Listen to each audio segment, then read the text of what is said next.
साबिक chief justice supreme court of Pakistan justice Saqib Nisar और रहनुमा तहरीक इंसाफ ख्वाजा तारिक रहीम की एक और मुबैना ऑडियो सामने आ गए। साबिक चीफ जस्टिस साकिब निसार रहनुमा पीटीआई ख्वाजा तारिक रहीम को कहते हैं कि ख्वाजा साहिब एक चीज़ में आपको अर्ज़ करना चाहता था।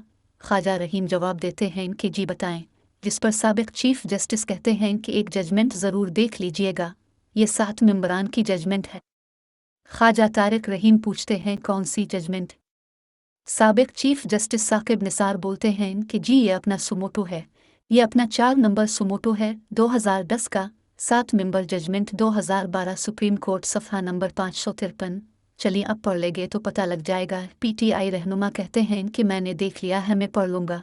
साकिब निसार जवाब में कहते हैं कि 7 मेंबर बेंच जजमेंट है जिसमें उन्होंने कहा है कि जज साहिब का एक्ट नहीं बनता। ख्वाजा तारिक रहीम फिर बोले कि मैं देख लेता हूँ।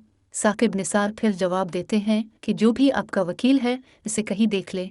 ख्वाजा तारिक रहीम बोले कि अगर आप ज़रा गौर से पढ़े high note 2 CJ class 3।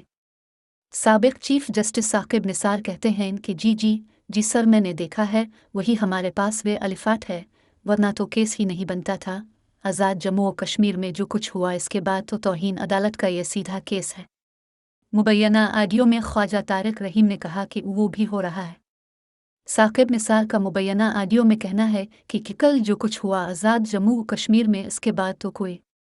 Khwaja Tariq रहीम ने कहा कि हम सिर्फ 3 मेंबर बेंच के हुक्म का इंतज़ार कर रहे हैं, इसमें मज़ीद घंटा आधा घंटा लग सकता है, इसके बाद हम तो अदालत केस फाइल कर रहे हैं। साबिक चीफ जस्टिस साकिब निसार ने कहा कि चलो ठीक है, शुक्रिया सर, शुक्रिया। याद रहे कि इस कबल भी साबिक chief justice supreme court of Pakistan Saqib Nisar की ऑडियो सामने आई थी। मुबैना ऑडियो में जस्टिस साकिब निसार चेयरमैन तहरीक इंसाफ इमरान खान के वकील ख्वाजा तारिक रहीम से गुफ्तगू कर रहे थे। दूसरी जानिब वफाकी वज़ीर इत्तलात मरियम औरंगज़ेब ने मुबैना ऑडियो लीक पर रद्द-ए-अमल देते हुए अपने ट्विटर बयान में कहा है कि बेगमात सास बच्चे डैम बाबा बमुकाबला पाकिस्तान, मुकाबला सख्त वक्त कम।